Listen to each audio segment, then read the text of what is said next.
திவசம் வேறு தர்ப்பணம் வேறு. தர்ப்பணம் என்பது ஒவ்வொரு நாளும் எல்லோரும் செய்ய வேண்டிய புண்ணிய காரியம். சூரியன் வருணன் அக்கினி என எல்லா தேவர்களுக்கும் நீர் நிலைகளில் நின்று ஜலத்தை அள்ளி விட்டு. ஆதித்யா தர்ப்பயாமி என ஒவ்வொரு தேவர்களுக்கும் செய்வதே தர்ப்பணம். தர்ப்பணம் என்றால் திருப்தி செய்வது என்று பொருள். நீரை அவர்களுக்கு அளித்து அருளை பெறுவது. ஆனால் அமாவாசை மற்றும் இறந்தவர்களின் திதி அன்று மட்டும் எள்ளும் நீரும் கலந்து இறந்தவர்களுக்கு தர்ப்பணம் செய்யலாம். இந்த இரு நாட்களில் மட்டுமே இறந்தவர்களுக்கு தர்ப்பணம் செய்ய வேண்டும். அதிலும் இதை இரத்த சம்பந்தம் கொண்டவர்கள் மட்டுமே செய்ய வேண்டும். திவசம் என்றால் இறந்தவர்கள் எந்த மாதம் எந்த திதியில் இறந்தார்களோ அந்த மாதம் அந்த திதியில். பஞ்சமி என்றால் அந்த மாத பஞ்சமி பிராமணரை அழைத்து செய்யப்படும் ஒரு விரிவான சடங்கு. ஹோமம் வளர்த்து முதலில் தேவர்களை திருப்தி செய்ய வேண்டும். பின்னர் 3 தர்ப்பை புல்லில் இறந்து போனவர் மற்றும் அவர்களது முன்னோர்கள் என அனைவரையும் மானசீகமாக வரவழைத்து அவர்களின் மேல் பிண்டம் வைத்து உணவளிக்க வேண்டும்.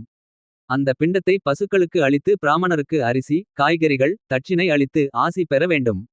பின்னர் படையல் இட்டு காக்கைக்கு உணவிட்டு அதன் பிறகே வீட்டில் உள்ளவர்கள் சாப்பிட வேண்டும். இதுவே திவசம் எனப்படுகிறது. இது வசதியுள்ளவர்கள் பண்ணக்கூடியது. வசதியில்லாதவர்கள் அந்த திதியில் நீர்நிலைகளுக்குச் சென்று எள்ளும் நீரும் தெளித்து தர்ப்பணம் கொடுக்கலாம்.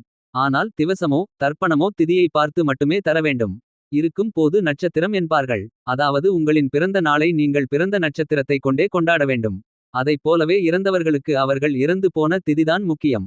அன்றைய தினத்தில் மட்டுமே அவர்கள் நம்மை நாடி வருகிறார்கள் என்று சாஸ்திரம் கூறுகிறது. அமாவாசை மற்றும் இறந்து போன திதியில் மட்டுமே அவர்கள் வருகிறார்கள். எனவே அதை விடுத்து அவர்கள் இறந்து போன தேதியை கணக்கிட்டு திதி கொடுப்பது வீணானது எனக் கூறப்படுகிறது.